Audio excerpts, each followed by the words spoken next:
Subscribe பண்ணாத பேர பசங்களா, இன்னைக்கான கதை என்னன்னு ஃபுல்லா சொல்றேன். சப்ஸ்கிரைபும் ஃபாலோ பண்ணிட்டு பாருங்க. இது சிஎம் டிராஃபி ஓடுறேன் 10K போடுறேங்கிறதுல 4-5 நண்பர்களே. ஆகையால் இப்பொழுது என்னோட கோரிக்கை என்னன்னா சப்ஸ்கிரைப் மட்டும் பண்ணுங்க. அதுக்கப்புறம் இன்னைக்கான நாள் கதைப்படி இன்னைக்கு காலைல எந்திரிச்சோடனே சாப்பாடுங்கிறதுக்கு கடையில போயிட்டேன். இன்னைக்கு நான் நியூட்ரிஷன் அண்ட் மேக்ரோஸையும் பாதியா ஃபுல்ஃபில் பண்ணேன்னு எனக்கு தோணுது. ஆகையால் நான் சாப்பிட்ட சாப்பாடை பார்த்தாலே உங்களுக்கே புரியும். அங்கிருந்து அப்படியே நிக்காம நடந்து பக்காவா ஒரு வழியா காலேஜ்ல லேண்ட் ஆயிட்டோம். அதுக்கப்புறம் நம்ம அருண் அண்ணா நம்மளுடைய காலேஜோட வாழ்க்கை பதிவு பத்தி என்னன்னு கேட்டிருந்தாரு. நம்மளோட வீடியோ பத்தி இந்த முத்து அண்ணாவும் சொல்லியிருந்தாரு. ரொம்ப நல்லா பண்றோமா, அண்ணனோட ஆசீர்வாதங்கள் தான் எல்லாமே. மறுபக்கம் பார்த்தா நமக்கு வேண்டிய நண்பி ஒருத்தருடைய வாழ்க்கையில பல சிக்கல்களா விழுந்துட்டு இருக்கான். போற இடம் எல்லாம் விபூதியா இருக்கிறான். காரணம் என்னன்னா அவங்களுக்கு ஏர்நெத்தி இருக்குதான். அந்த ஏர்நெத்தில நிறைய பேர் விபூதி அடிச்சு விடுறாங்களா. சரி, நம்ம சார்பா 4-5 ஒரு கிஃப்ட் கொடுக்கலான்னு ஒரு பிளான்ல இருந்தேன். சரி, நமக்கு தான் காசு இல்லையே, நம்ம சார்பா ஒரு கிஃப்ட் பாக்ஸ் மட்டும் கொடுப்போம்னு சொல்லிட்டு நான் என் சார்பா ஒரு 4-5 விபூதியா நெத்தியில அடிச்சு விட்டேன். ஆஹா, சந்தோஷத்துல இருந்த அவங்க நம்மளை பார்த்து 4-5 வார்த்தைகள்ல கோத்கோமான்னு கேட்டு விட்டாங்க. ஆனா ஒண்ணுடா, உன்ன மாதிரி ஆளுங்க தான் என்ன மாதிரி அப்பாவீங்களா பிரெயின் வாஷ் பண்ணி மணி தேடி உண்டா மாத்தி விடுறீங்க.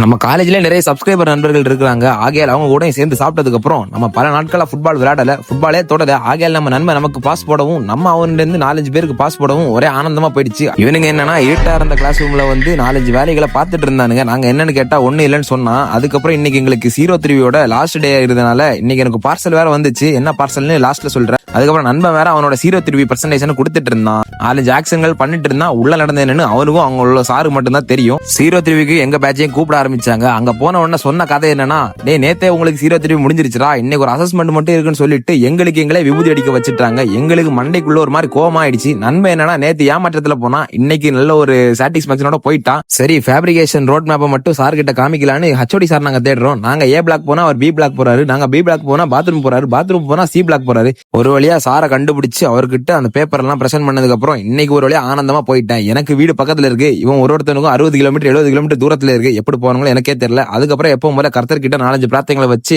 கடந்த ஒரு சில நாட்களா நம்ம பண்ணிட்டு வர வலிமையான பயிற்சி காரணமாக முதுகு கை கால் எல்லாம் செம்மையான வலி. ஆகையால் இன்னைக்கு நம்ம ரெஸ்ட் எடுத்தோம். அதுக்கப்புறம் கிரியேட்டினே சாப்பிட்டுட்டு என்னடா இவன் கிரியேட்டின் டெய்லி குடிக்கிறேன்னு பாக்காதீங்க. ஆமா நண்பர்களே, ஒரு சில நாட்கள் நான் வந்து கிரியேட்டின் குடிக்கலான்னு போறேன். நல்ல பிராண்ட் பாக்குறீங்கன்னா நான் யூஸ் பண்ற பிராண்ட் இதுதான். அதுக்கப்புறம் இன்னைக்கு ஒரு பார்சல் வந்துச்சுன்னு சொன்னேன்ல, அதுதான் நண்பர்களே. என்னடா இவன் மீன் என்ன சாப்பிடறான், ஏதாவது டெஃபிஷியன்சி இருக்கான்னு கேட்டா இல்ல நண்பர்களே, நம்ம பண்ணிட்டு இருக்கிற வலிமையான பயிற்சிக்கு முட்டிலையும் கை காலிலையும் சூப்பு ரொம்ப தேவை.